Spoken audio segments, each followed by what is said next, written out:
पाठ 8 सर्वनाम प्रोनाउन। सर्वनाम का अर्थ है सर्व जमा नाम, अर्थात सभी नामों के स्थान पर प्रयुक्त होने वाले शब्द। देखिए, पढ़िए और समझिए। अंकुर एक अच्छा खिलाड़ी है। अंकुर के पिताजी एक शिक्षक हैं। अंकुर की माताजी एक नर्स हैं। अंकुर की बहन भारती के साथ विद्यालय जा रहा है। अंकुर और भारती वहां पढ़ेंगे। यहाँ अंकुर नाम संज्ञा का बार बार प्रयोग किया गया है। इससे बात सुनने में अटपटी लगती है। अब हम उपर्युक्त बात को इस प्रकार लिखते हैं। अंकुर एक अच्छा खिलाड़ी है। उसके पिताजी एक शिक्षक हैं। उसकी माताजी एक नर्स हैं। वह अपनी बहन भारती के साथ विद्यालय जा रहा है।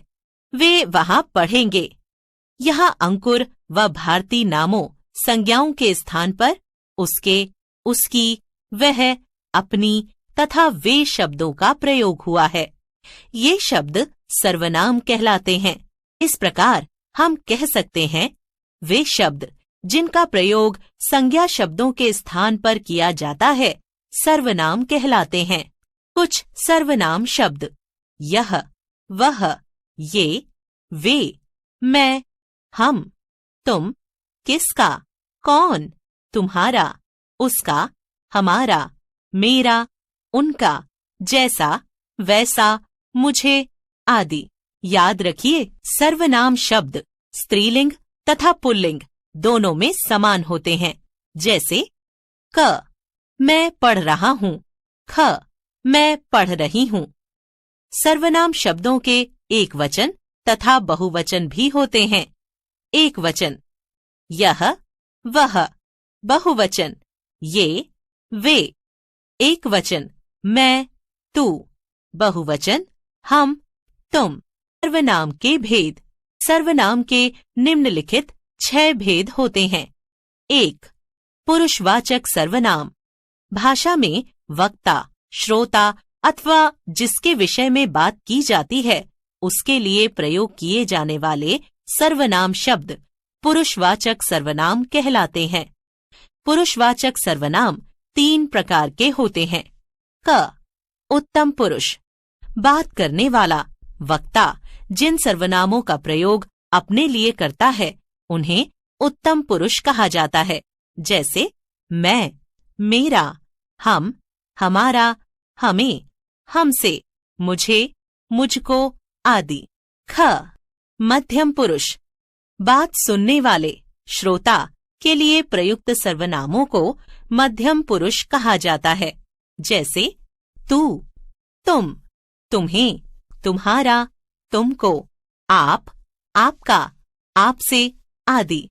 ग, अन्य पुरुष। अन्य व्यक्ति के लिए प्रयुक्त सर्वनामों को अन्य पुरुष कहा जाता है। जैसे वह, उसे, उसको, उससे, उन्हें, उन्होंने आदि। 2. निश्चयवाचक सर्वनाम।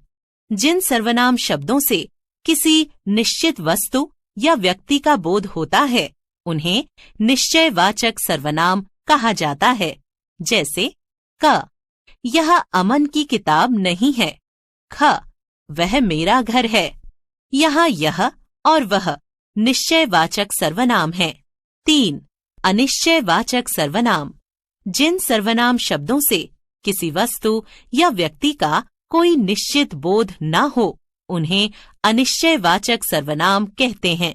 जैसे क, बाहर कोई बैठा है। ख, चाय में कुछ गिर गया है। यहाँ कोई और कुछ अनिश्चयवाचक सर्वनाम हैं। 4. संबंधवाचक सर्वनाम। जो सर्वनाम शब्द वाक्य में दूसरे सर्वनामों से परस्पर संबंध जोड़ते हैं उन्हें संबंधवाचक सर्वनाम कहा जाता है। जैसे क, जो जैसा करेगा वह वैसा ही पाएगा। ख, यह वही व्यक्ति है जो कल आया था। यहाँ पर जो जैसा वह वैसा और यह जो संबंधवाचक सर्वनाम है। 5. प्रश्नवाचक सर्वनाम। जिन सर्वनामों का प्रयोग प्रश्न पूछने के लिए किया जाता है उन्हें प्रश्नवाचक सर्वनाम कहा जाता है। जैसे क, ऐसी गलती कौन कर सकता है। ख, तुम क्या लेने आए हो। यहाँ कौन और क्या प्रश्नवाचक सर्वनाम है।